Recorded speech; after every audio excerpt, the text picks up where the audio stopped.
गरज नसलेला शक्तीपीठ महामार्ग रद्द करावा अशी आमची भूमिका आहे आणि या शक्तीपीठ महामार्गाऐवजी मुख्यमंत्री महोदयांनी छत्रपती शिवाजी महाराजांच्या 50 किल्ल्याला 500-500 कोटी रुपये द्यावेत. किमान आमचे किल्ले या ठिकाणी चांगले होतील. महागाई कमी करायसाठी गोडं तेल आज मागलेलं आहे, मध्यमवर्गीय महागाईनं पिचलेला आहे, ते कमी करायसाठी 10-15 हजार कोटी रुपयेचा बफर या ठिकाणी पैसे खर्च करावेत. बेरोजगार तरुणांना नोकरी लागेपर्यंत 3 वर्ष स्टायपंड एक 5,000 रुपये महिन्याला त्या ठिकाणी द्यावी, त्यात 10-15 हजार कोटी रुपये या ठिकाणी खर्च होऊ शकतात.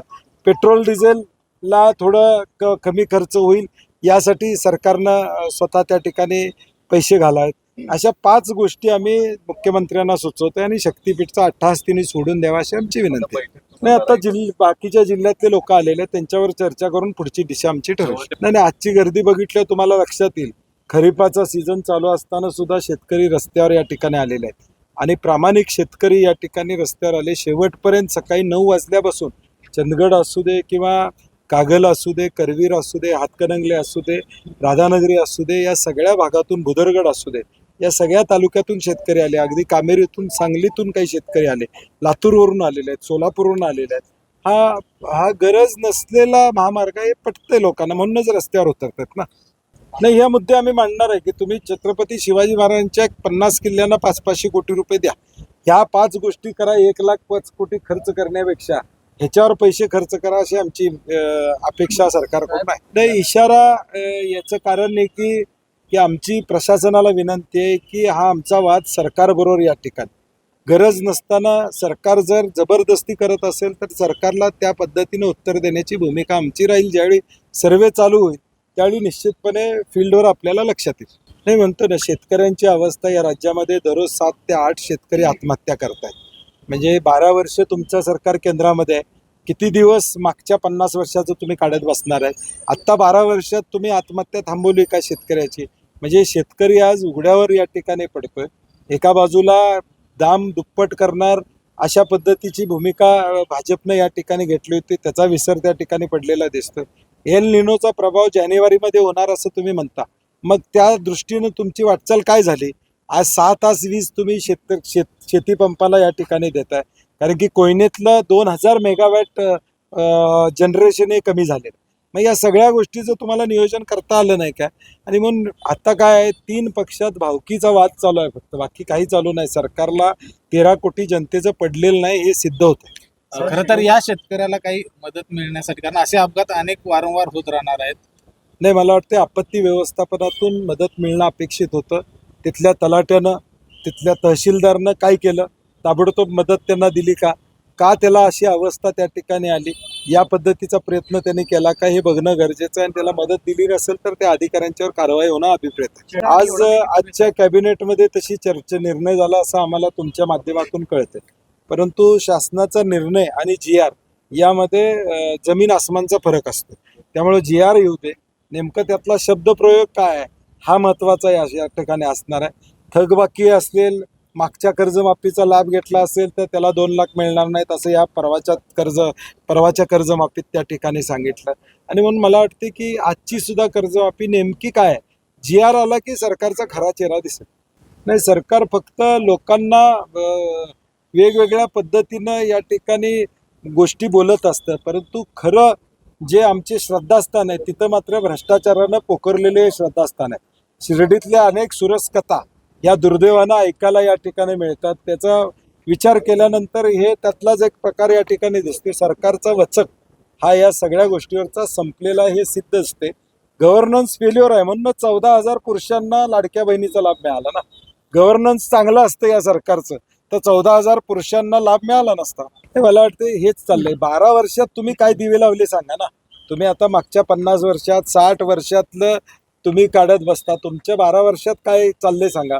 कुंभमेळा नाशिकला होणार आहे, त्याची टेंडर प्रक्रिया होत नाही.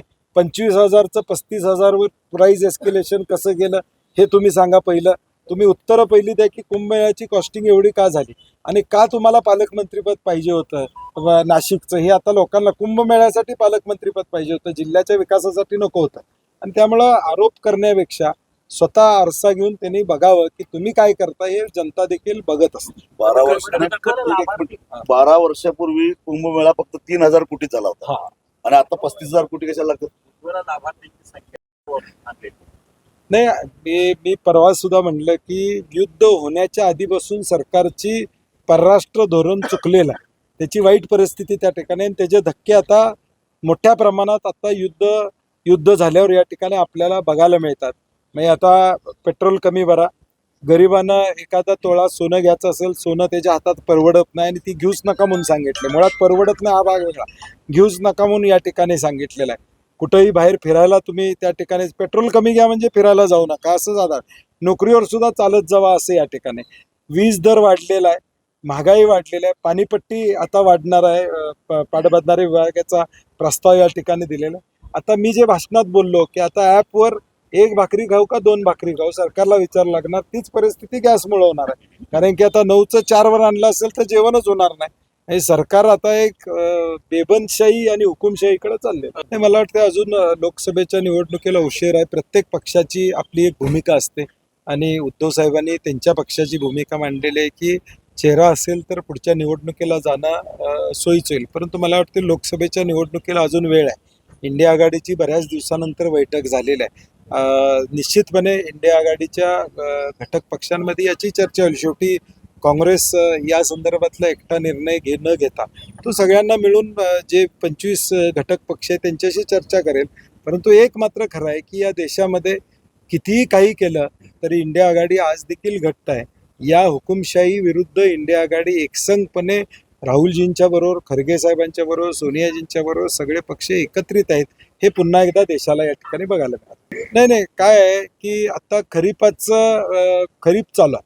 हे ॲप 3 महिन्याआधी सरकारनं आणायला पाहिजे होतं. केंद्र शासनानं हे ॲप आणलेलं आहे.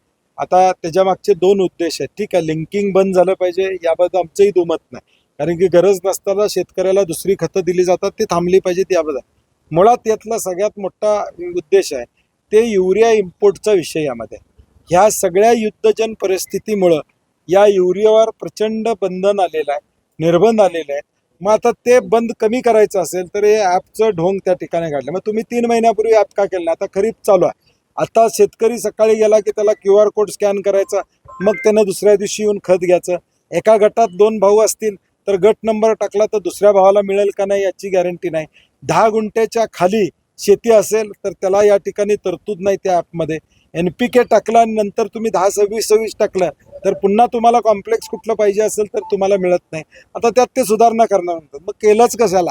ही एवढं कळत नव्हतं काय कृषी विभागाला की हे करावं लागते या सगळ्या गोष्टी. आणि म्हणून मला वाटते घाई गडबडीनं ॲप आणला. आमची विनंती आहे की ऑनलाईन आणि ऑफलाईन आज सकाळपर्यंत कोल्हापूर जिल्ह्यामध्ये फक्त 12,000 लोकांनी खतं उचलले. 5 लाख शेतकरी आहेत. खरीपावर साधारणपणे 2.5-3 लाख शेतकरी गृहीत धरले. तरी या ठिकाणी 10,000 शेतकऱ्यांनी फक्त हा ॲपवर रजिस्ट्रेशन केलेलं आहे. म्हणून आम्ही कलेक्टरना राजू शेट्टी यांनी आम्ही सांगितलेलं आहे की खरीपापुरतं ऑनलाईन आणि ऑफलाईन दोन्हीची तरतूद ठेवा आणि रब्बीला हे फुल प्लेस तुम्ही या ठिकाणी राबवा.